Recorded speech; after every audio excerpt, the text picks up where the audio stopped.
Hema committee report പുറത്തുവന്ന സാഹചര്യത്തിൽ മലയാള സിനിമയുമായി ബന്ധപ്പെട്ട പ്രശ്നങ്ങളാകെ സമഗ്രമായാണ് മുഖ്യമന്ത്രി വിശദീകരിച്ചത് ഇന്നത്തെ വാർത്താ സമ്മേളനത്തിൽ. രാജ്യ ചരിത്രത്തിലാദ്യമായി ഇങ്ങനെയൊരു കമ്മീഷനെ വെക്കാൻ അദ്ദേഹത്തിൻ്റെ ആദ്യ സർക്കാർ എന്തുകൊണ്ട് തയ്യാറായി? റിപ്പോർട്ട് സമർപ്പിച്ച ഹേമ കമ്മിറ്റി മൊഴി നൽകിയവരുടെ സ്വകാര്യതയ്ക്ക് നൽകിയ ഊന്നലിനെപ്പറ്റി പറഞ്ഞു. ജസ്റ്റിസ് ഹേമ തന്നെ ഇക്കാര്യം ചൂണ്ടിക്കാട്ടി നൽകിയ കത്ത് വായിച്ചു. കേസെടുത്ത് അന്വേഷിക്കണമെന്ന ശുപാർശ ഹേമ കമ്മിറ്റി നൽകാത്തത് ചൂണ്ടിക്കാട്ടി. സിനിമാ മേഖലയുടെ ഇപ്പോഴത്തെ അപചയം മേലിൽ ആവർത്തിക്കാതിരിക്കാൻ വേണ്ട നടപടികളിലാണ് ഹേമ കമ്മിറ്റി ഊന്നൽ എന്നതും മുഖ്യമന്ത്രി വിശദീകരിച്ചു. പക്ഷേ അപ്പോഴും വ്യക്തമായ മുന്നറിയിപ്പാണ് സിനിമാ വ്യവസായത്തിലെ വില്ലന്മാർക്കും ചൂഷകർക്കും അദ്ദേഹം നൽകിയത്.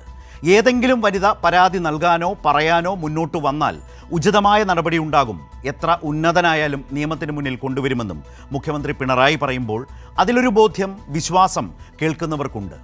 സിനിമാ മേഖലയുമായി ബന്ധപ്പെട്ട് തന്നെ സമീപകാലത്ത് അത്രയധികം കേസുകൾ എടുത്തിട്ടുണ്ട്. നടിയെ ആക്രമിച്ച കേസിൽ ഗൂഢാലോചനയും അന്വേഷിച്ച് ഒരു കാലത്തെ ജനപ്രിയ നായകൻ ദിലീപ് പ്രതിയായി നിൽക്കുന്നതും നമ്മുടെ കൺമുന്നിലാണ്.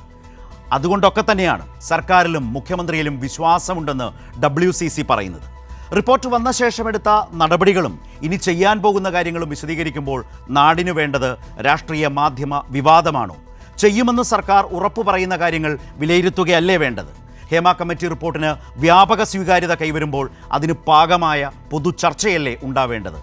ഇപ്പോഴും മൗനം പാലിക്കുന്ന സിനിമാ സംഘടനകളെ ചൂണ്ടിയല്ലേ ചർച്ചകൾ നടക്കേണ്ടത്, ചർച്ചകൾ ഉണ്ടാവേണ്ടത്?